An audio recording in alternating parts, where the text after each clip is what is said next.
Nebraska is 97% privately owned, and so a place to hunt is pretty tough to find, especially unless you've got family ground or friends that own property. And so it's critical that we work with private landowners to provide these opportunities. One of the biggest reasons that people don't hunt as much as they used to historically is that they don't have easy access to land. Farmers and ranches are getting bigger, there's not as many landowners out there, and we also have competition from people that are paying for access, leasing up land, and that sort of thing. Open fields and waters helps me as an upland hunter because access is one of the biggest challenges when it comes to hunting. And having a program that is robust and provides so many acres and such a diverse landscape is incredibly valuable to me because, 9 times out of 10, if I'm chasing something in this state, it's on open fields and waters. The Open Fields and Waters program is the response to hunter decline in Nebraska.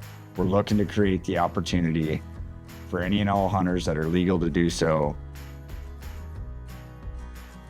It's a program that the Game and Parks put together to provide public hunting opportunities on private land. It's a good program for the hunter and the landowner. We pay the landowner a rental payment annually for the opportunity for the public to come out and hunt on their land. OFW, it's our Open Fields and Water program. It allows public hunting access on private lands in the state. It's funded by the Game and Parks through multiple different funds and grants. When a hunter walks in the door and they invest in a hunting permit and a habitat stamp, I feel it's my duty to be able to justify to them how we're spending their money. And the Open Fields and Waters program is a great way to justify it, in my opinion. We know that a lot of hunters utilize the Open Fields and Waters properties. As a matter of fact, 2/3 of Nebraska upland hunters surveyed that they utilize public land throughout the season. Things that were like quality habitat, something that's gonna consistently produce and hold wildlife that we're interested in, whether that's upland game birds, deer, ducks. We always like to have some road access so people can at least drive and park. We have some properties that have roads on virtually all sides so that it's very easy for someone that has a little bit more limited mobility. Any habitat type that's gonna have opportunity for the hunter, we're interested in it. Whether it's grazed rangeland that may have great opportunity for doves or grouse, we've got wheat stubble and milo stubble that are great opportunities for the upland bird hunter. We assess every property that we get offered and look at it from a hunter's perspective. Is this a huntable piece of ground? So it's all types of habitat, from wetlands, uplands, riverine, riparian areas, everywhere. We'll enroll any habitat type in the Open Fields and Waters program. Primarily, we're focused on upland game opportunities, but we'll also enroll, rangelands for mule deer, creek bottoms for whitetails, even wetlands for waterfowl hunting. Some of the habitat types that we pursue would be acres enrolled in the CRP program or the Conservation Reserve program that's administered through the USDA. Those acres are put back into a permanent vegetative state, basically. Warm season grasses, typically heavy cover for pheasants, quail. It's kind of an upland hunter's dream. There's all kinds of different habitat types across the state that I've explored.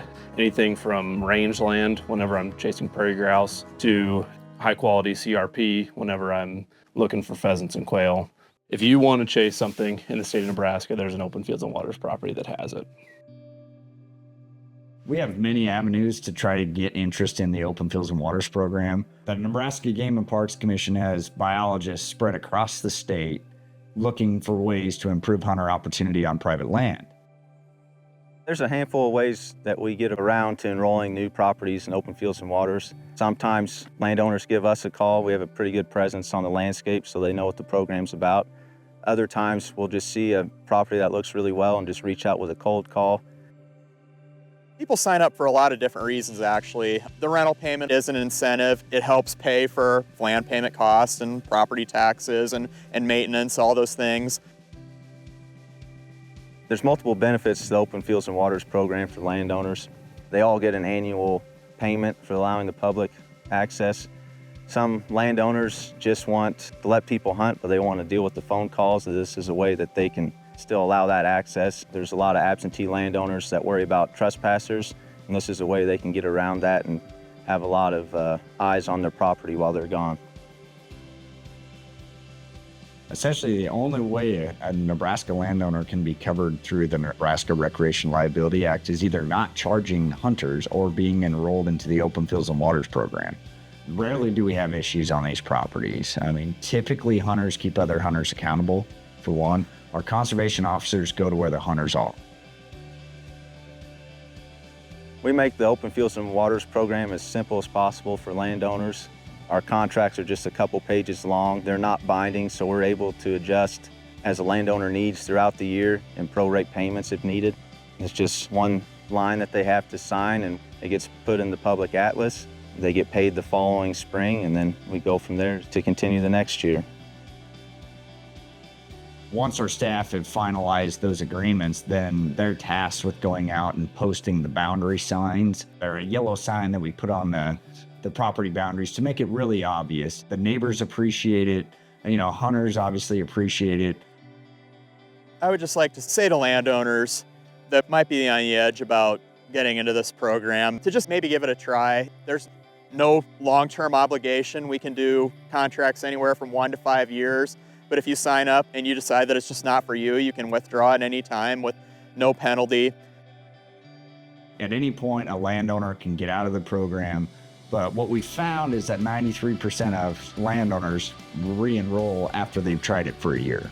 That's a huge feather in the hat to our staff, developing those relationships, working with them, because they're not working with the government. You know, they're working with Adam, they're working with Isaac, they're working with Brian.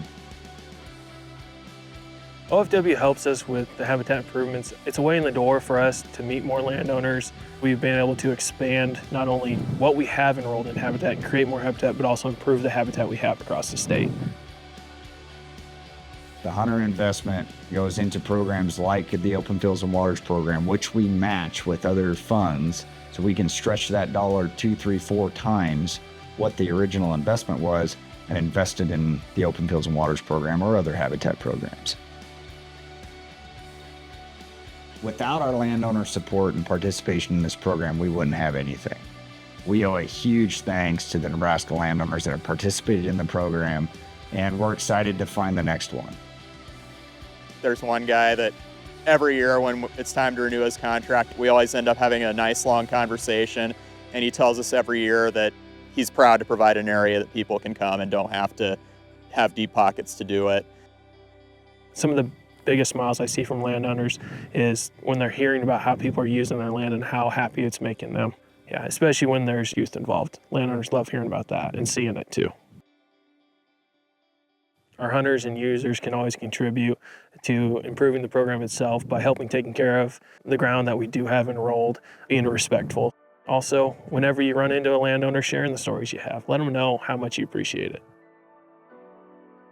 The steps that I take to ensure that I'm being respectful of landowners when I'm on Open Fields and Waters is I always make sure that I'm adhering to the boundaries, and I like to send thank yous to landowners as well that I've spent time on. If they're around when I'm out there, I always stop and give them a personal thank you as well. I've been working with this program since the day I started with Game and Parks, and every year it brings some new joys that come with it. I grew up in a very small town in northeast Nebraska, and it's hard to keep people around, but things like this, they bring people back. Even if it's for a weekend, it's just fun to see families coming back and being able to go out for a day and enjoy time together. I rely a lot on Open Fields and Waters for my hunting opportunities. It provides a lot of my opportunity for grouse hunting, and if it wasn't for Open Fields and Water, I'd pretty much be restricted to mostly just pheasant hunting. I wasn't born and raised in Nebraska, so moving here, I don't have a whole lot of private ground to utilize myself, so I rely heavily on the Open Fields and Waters program and our other public areas to hunt as much as I can. One of my favorite things about the program is being able to hunt on the areas, the wide variety of game we have, and then being able to take it home and share the food with my family. I have experienced some incredibly special days out on other people's property who are kind enough to enroll in the Open Fields and Waters program and share access with hunters like me. The future of OFW, I'd love just to see it keep growing. It's a program that we've seen just continue to grow and grow and grow. We're coming up with different options to get that to expand, getting creative with different types of access other than just general open access, species specific and reservation based. So it'll be interesting to see how this takes off and goes so we can add more acres. I'm hoping Open Fields and Waters in the future continues to grow. I'm doing my best every year to make that happen, especially expanding into more habitat types. I always want to keep increasing our CRP acres, but it's nice for our other hunters to get as many habitat types as we can. Just remember that fewer and fewer people are living in these rural areas, and for people to care about it, we need opportunities for them to get out and see what's out here too.